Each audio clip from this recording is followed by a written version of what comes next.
Bonjour Ouest France et bienvenue ici sur le circuit des 24 heures du Mans. On est à quelques heures, à quelques minutes du départ et on va vous présenter les différentes catégories qui sont présentes sur cette course. Alors pour commencer, on va parler des GTE. Ce sont les voitures qui ressemblent un peu plus aux voitures qu'on peut voir tous les jours. Alors évidemment une Ferrari, une Porsche, vous n'en voyez pas tous les jours. Mais voilà, par exemple, une Ferrari qui court en GTE. C'est une voiture qui est basée sur une voiture dite de série, c'est-à-dire qu'on peut la voir sur la route de tous les jours. Mais évidemment, elle a été coursifiée. On peut voir à l'intérieur, si vous regardez bien, on voit des tubes, ça s'appelle des arceaux de sécurité. C'est en cas d'accident pour protéger le pilote, ça rigidifie la voiture. Petit détail amusant sur cette Ferrari, c'est autour du bandeau du constructeur, on peut voir les bandes qui démontrent que la marque est championne du monde, comme le maillot de champion du monde en vélo.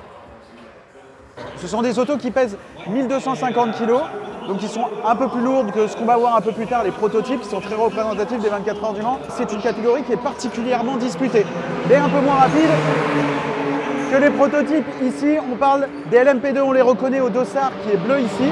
Les prototypes assez représentatifs des 24 heures du Mans, mais qui sont dédiés aux écuries privées, aux écuries amateurs qui ont un petit peu moins de moyens. Sur une saison, on parle d'un budget de 3 à 4 millions d'euros, ce qui est une somme évidemment, mais pour faire de la compétition automobile, c'est pas si élevé que ça, surtout un championnat du monde.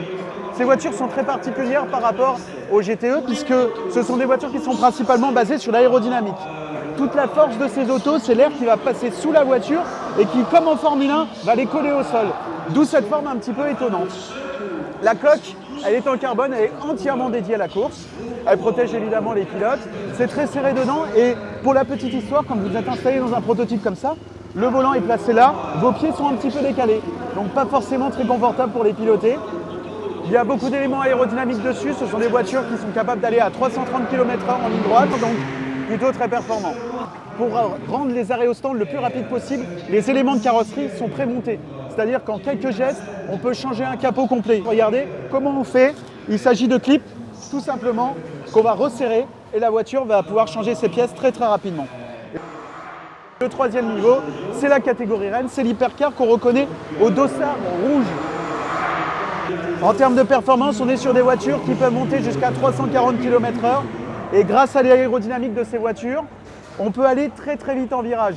Les voitures vont être plaquées au sol dans les virages et donc c'est là où on va gagner du temps en fait par rapport aux GTE. Les voitures, elles peuvent aller globalement 30, 40, 50 km/h plus vite dans certains virages. Alors ici, sur cette partie arrière de la Glickenhaus, on a les deux éléments importants aérodynamiques de la voiture.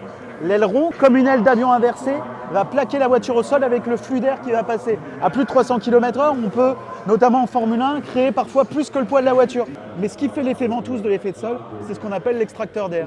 C'est-à-dire qu'avec cette remontée d'air, le flux d'air qui passe sous la voiture à 300 km/h, ça crée une dépression, un effet de ventouse et la voiture reste collée au sol.